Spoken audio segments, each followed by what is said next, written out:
Satu persatu kasus tambang liar mulai menarik konsentrasi rakyat Indonesia, khususnya setelah berita yang menggemparkan tentang tambang liar di Kaltim milik Ismail Bolong. Sekarang, kasus tambang liar yang baru terkuak di media menambah. Tambang galian C di Desa Sidorejo, Kecamatan Kemalang, dikabarkan warga daerah sekitar mulai risih dengan operasional tambang ilegal itu. Tidak memerlukan waktu yang lama untuk jeritan warga sekitar dapat terdengar oleh Bupati Klaten, Sunarna. Bupati Klaten ini pun menduga bahwa adanya oknum pejabat yang memiliki peran pada tambang ilegal ini. Bupati Klaten ini juga mengatakan, bahwa oknum pejabat tersebut bertindak sebagai pelindung dari para pelaku tambang ilegal di daerahnya. Sehingga aksinya dapat berjalan dengan mulus dan kebal hukum. Pernyataannya tersebut ia dukung dengan pembuktian akan aktivitas tambang ilegal yang masih terjadi di Desa Sidorejo, Kecamatan Kemalang. Bahkan dia menyaksikan sendiri pengerukan liar di tebing Kali Woro.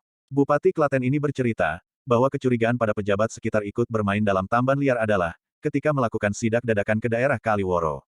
Aktivitas tambang pun menghilang. Hanya ada kenampakan bekas spare part alat berat yang terlihat masih bagus lalu jalur kendaraan yang terlihat masih baru dilalui kendaraan.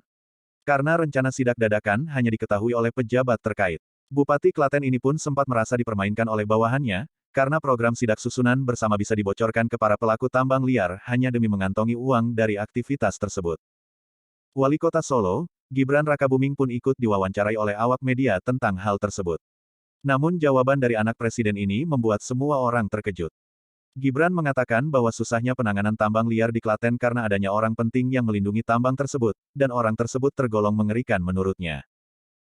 Anehnya, seorang wali kota yang sekaligus menjadi putra kandung dari presiden ini harusnya memiliki kuasa dan keleluasaan dalam berpendapat yang mengarah ke alur yang benar dan sifatnya membongkar fakta.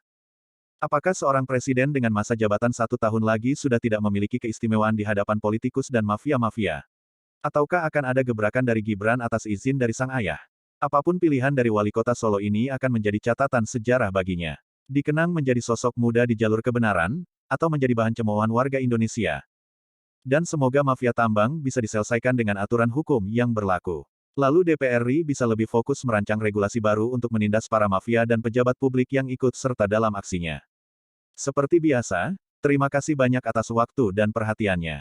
Anda bisa subscribe channel ini bila ingin mendapatkan informasi lainnya. Sampai jumpa.